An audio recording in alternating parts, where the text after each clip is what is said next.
In this video, I'm going to go over two more creative thinking methods, insights and flow.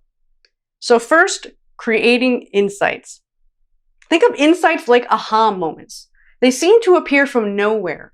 When we're thinking about a problem and we feel stuck, it's important to step away because often the insight comes when we least expect it.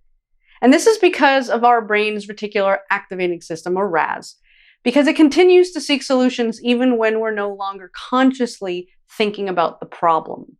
So insights cannot come when we're stressed because our thoughts are like static, making a stressful moment a great time to take a break.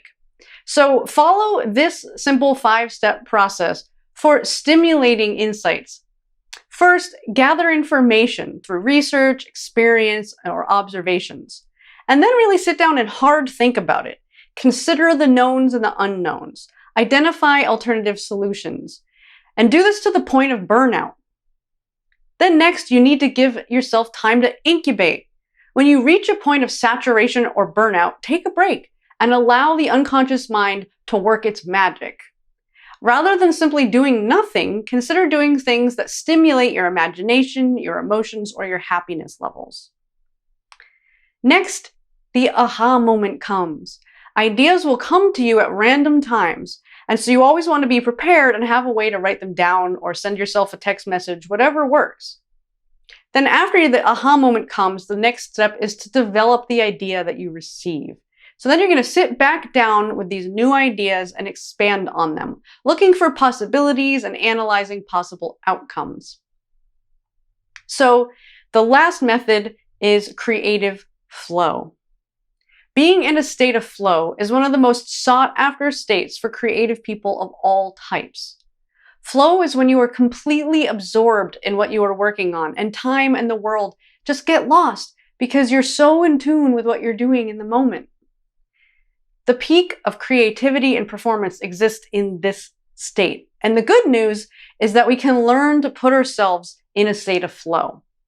So the following are 9 characteristics of environments which lead to the flow state.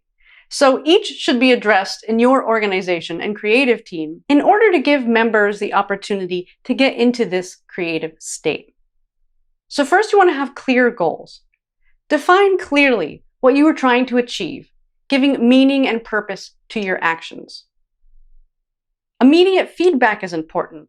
So as you work, you're getting immediate feedback to your actions so that you can adjust and achieve optimum performance. So for example, actually testing your ideas gives you feedback.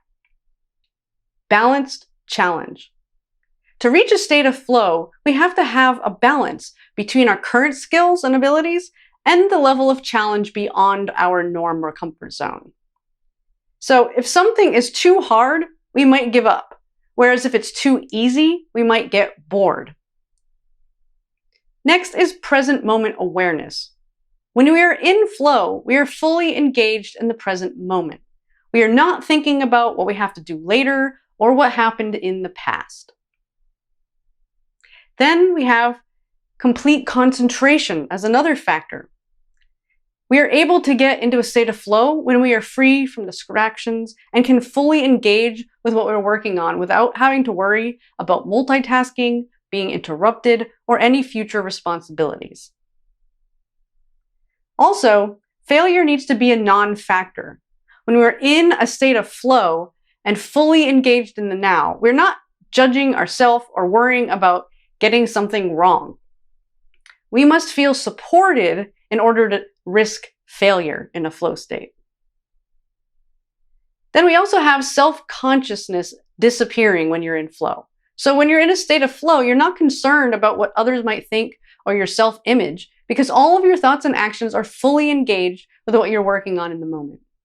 Again, this requires the support of the team. Then there's also time feeling like it's distorted. So when you're in a state of flow, it feels like time just disappears and hours can feel like minutes. And this is why it's important to be given ample, uninterrupted, free time, sometimes hours at a time, to work on creative projects. And flow itself is the ultimate reward. When a state of flow, even difficult or otherwise unpleasant activities become deeply enjoyable and rewarding for their own sake. Work becomes fun and you feel inspired to work on it more and more, which is, of course, a benefit both to you and to your organization. So again, these are all factors to consider both for yourself and also for your team to help give them the best situation possible to help them induce that flow state where creativity is at its peak.